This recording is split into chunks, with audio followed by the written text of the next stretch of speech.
Audi's first full electric car, the e-tron, is a technological tour de force. This battery-powered large SUV takes the best bits from the brand's conventional crossovers and blends them with next-level electrification technology. There's a beautiful cabin, and we're even promised engaging driving dynamics. What's not to like? The price? Well, you can't have everything. Electric cars may have come on quite a lot since you last looked. With this one, there's an electric driveline that uses a particularly large 95 kilowatt-hour battery powering two electronically linked asynchronous electric motors, one on each axle, so creating the first electrified interpretation of quattro four-wheel drive. The motor delivers a prodigious combined output, up to 664 newton-meters of torque and total power of up to 408 PS. That translates into a 0 to 62 mile an hour time of 5.7 seconds and a claimed top speed of 124 miles an hour. But of course, if you regularly get anywhere close to either of those figures, you'll quickly decimate the official WLTP-rated 241-mile driving range. Revert to the undemanding style of driving that tends to suit a large luxury EV, and you'll find that realistic range returns of just over 200 miles are possible, in between 14-hour charge sessions using the 7 kilowatt wallbox charger that Audi recommends. If you're fortunate enough to find one of the rare 150 kilowatt public charging points, up to 80% of battery capacity can be replenished in just 30 minutes. Unlike its rival Jaguar, Audi fits air suspension as standard here, and it imperiously deals with speed humps and potholes, plus it can lower itself to give the car greater stability at speed. You can also use this setup to raise the car by up to 72mm, giving it a surprising degree of off-road prowess. The e-tron's quattro electric four-wheel drive system obviously helps here, but it's primarily there for terrific tarmac traction on slippery surfaces, being capable of transferring torque between the axles far quicker than a conventional mechanical system would be able to do. All the e-tron's drive systems can be influenced by the 7 settings of its Drive Select driving mode setup, or there's an auto option if you want the car to make all the decisions for you.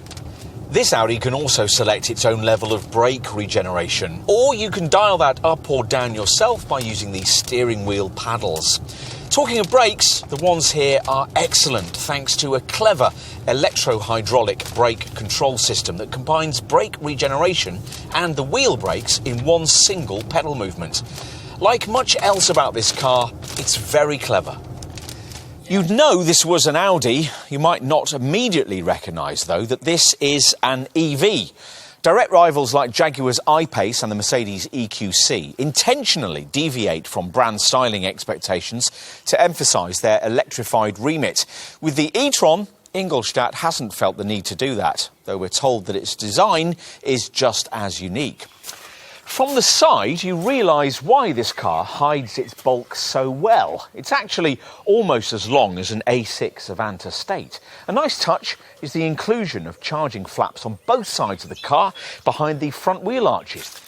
This car's actually narrower than some of its key rivals, but Audi wants you to think the opposite, hence the use of this wide LED light strip connecting the LED tail lamps, a feature of all the brand's current luxury models.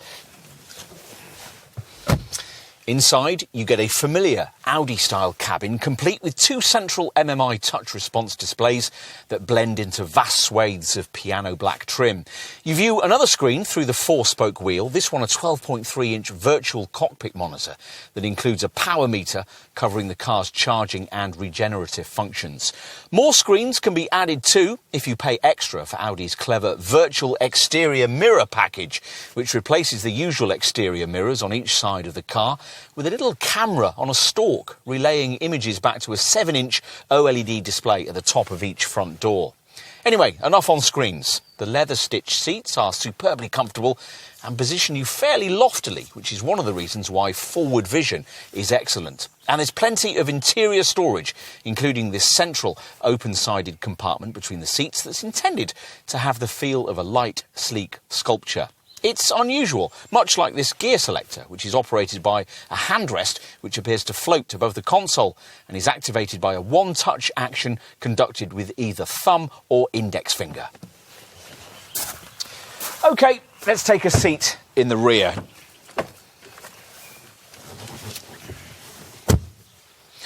There's certainly plenty of room back here for a couple of six-footers to get very comfortable indeed. And you could say the same of a rival Jaguar I-Pace, but the rear section of this e-tron's roof doesn't curve down quite so sharply as that of the Jag, so there's less of a claustrophobic feel.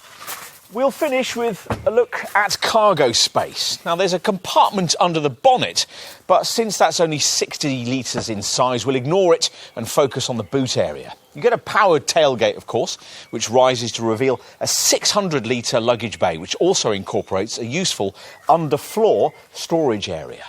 Fold down the rear bench, which folds conveniently in a 40-20-40 split, and 1,725 litres of capacity is freed up. So here we are at the real start of Audi's electrified adventure. The company's cut no corners here, and there's a level of polish to this product that no rival luxury EV can surpass. As with rivals, we still think driving range will be a dissuading factor for many buyers. Cars like this won't be fully accessible until their owners can jump in and embark upon a 5-hour round trip without a thought.